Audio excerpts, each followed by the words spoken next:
देखिए, आज कैथ गांव में जो माघ मास के शुक्ल पक्ष की और षष्ठी तिथि है आज, तो श्री सज्जन जी, ये आपके बड़े भाई हैं? क्या नाम है? सज्जन जी बड़े हैं। श्री सज्जन जी की माता थी श्रीमती सरतो देवी, तो लगभग 88 वर्ष की आयु, 88 की थी ना, 88 वर्ष की आयु में उनका निधन हुआ। और बड़ा ही धार्मिक परिवार है। सज्जन जी से तो हमारा परिचय, इस परिवार से भी पुराना परिचय है। यथा नाम तथा गुण, के जैसा नाम है सज्जन और वैसा ही इनका स्वभाव है। स्वभाव ऐसा होना चाहिए, चेहरे को देख के ही प्रसन्नता हो अगले को। तो निश्चित तौर पे सज्जन जी का बिल्कुल ऐसा स्वभाव है कि दर्शन से ही, श्री राम के बारे में लिखा है दर्शन प्रिय, कि उनके दर्शनों से ही प्रसन्नता होती थी। और परिवार ऐसा होना चाहिए। ऋषि दयानंद जी लिखते हैं सत्यार्थ प्रकाश आदि में, विवाह किस परिवार में करें कि उसमें कोई सज्जन व्यक्ति जरूर होना चाहिए जिस कुल से आप संबंध करते हैं। सज्जन व्यक्ति का बहुत महत्व होता है। उसके जाने के बाद भी उसके कर्म परिवार की रक्षा करते हैं। कभी भी किसी परिवार में कोई बुराई करेगा, आपने देखा होगा, वो लोग याद दिलाएंगे, रे तू तो उस परिवार का है, और वो एकदम से सचेत होगा कि तेरे को ऐसा कर्म नहीं करना चाहिए।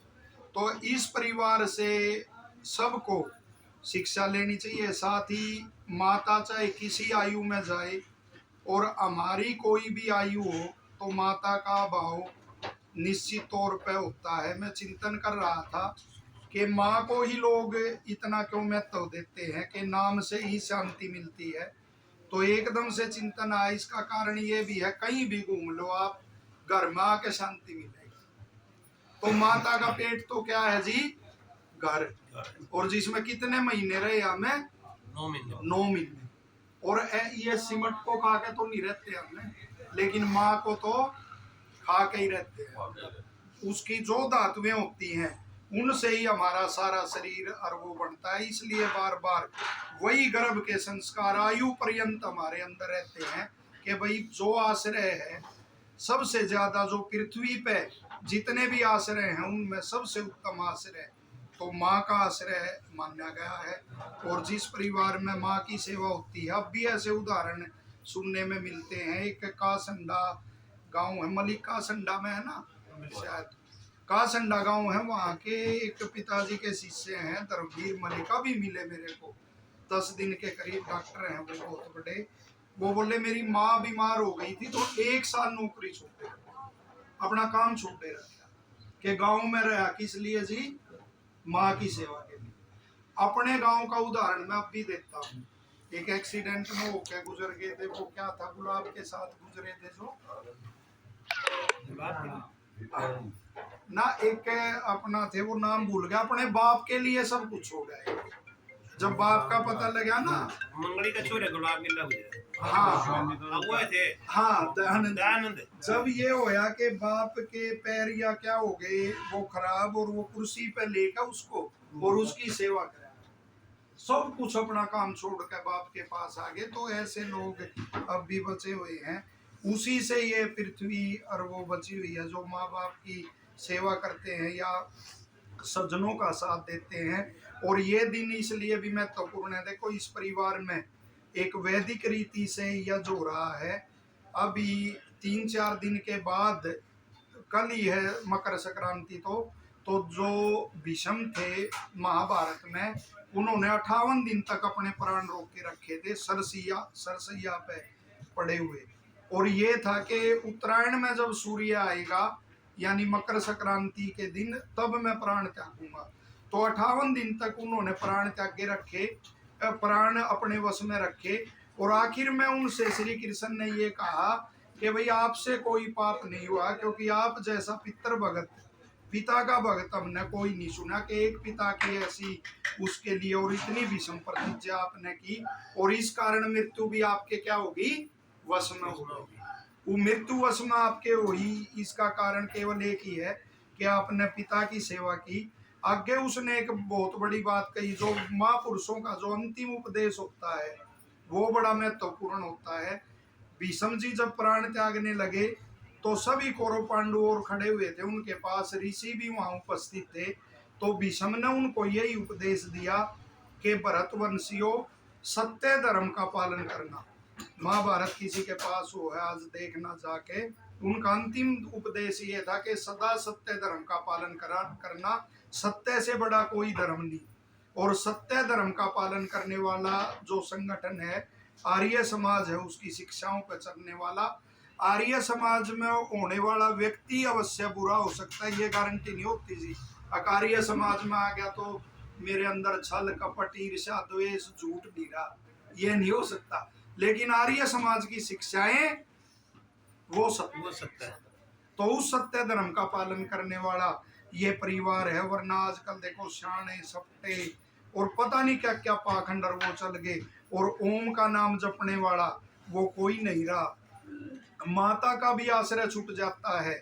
कर्तव्य से तो जुड़े रहना चाहिए, लेकिन जो माताओं की माता है ईश्वर, अपने मित्र प्यारे भी साथ छोड़ देते हैं और भी साथ छोड़ देते हैं, लेकिन ईश्वर ऐसा है, धर्म ऐसा है जो हमारा साथ नहीं छोड़ता।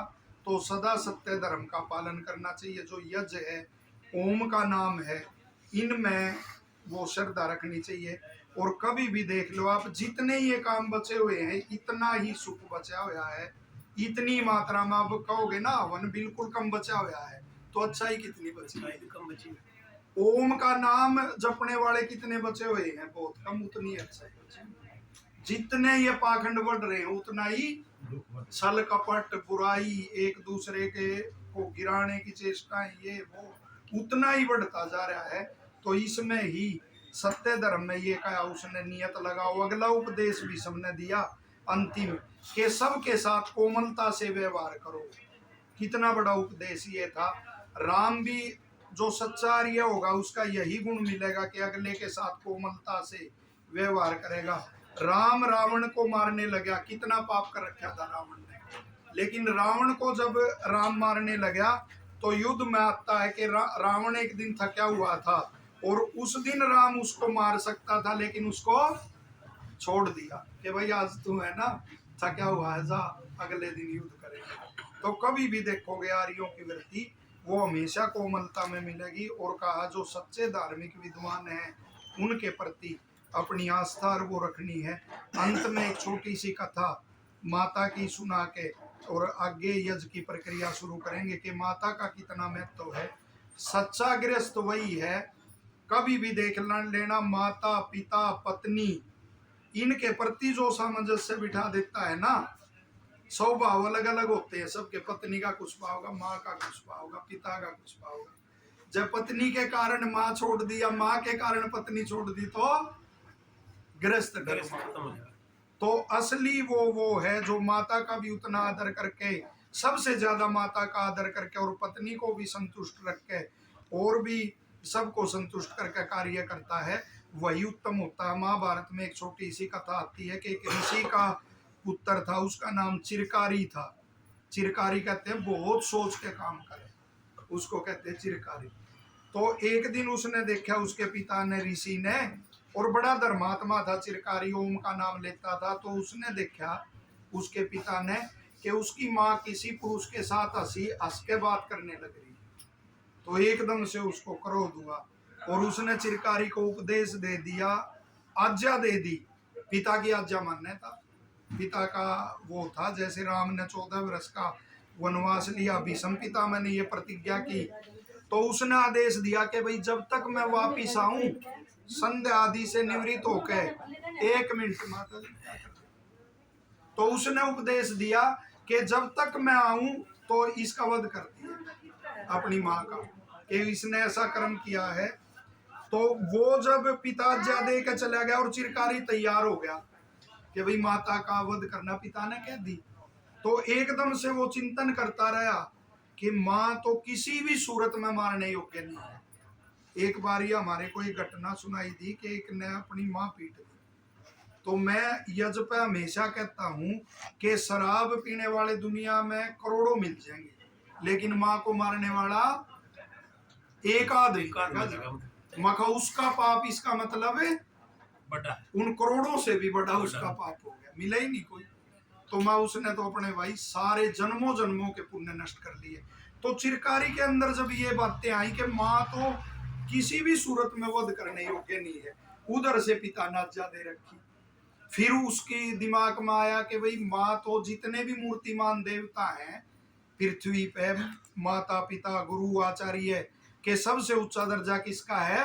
माँ का। वो सोचता ही रहा, इतने में उसके पिता के मस्तिष्क में आ गई कि भाई ये तो महिला का सुलभ स्वभाव होता है कि उसने ऐसा कर दिया और तने अपने पुत्र को आज्ञा दे दी कि तने तो दो वे कर दिए उल्टे काम। एक तो उसको मरवाने लग रहा और एक अपने पुत्र के ऊपर ये पाप डाल दिया। अब वो माँ को मारेगा, वो सारा काम छोड़ के भाग्या गया तो उसने देखा कि वो तो सुरक्षित है और वो चिरकारी ना जोड़ के पैर पकड़ लिए कि पिताजी मेरे को मार लो, बेशक मेरे से ये काम है नहीं होगा।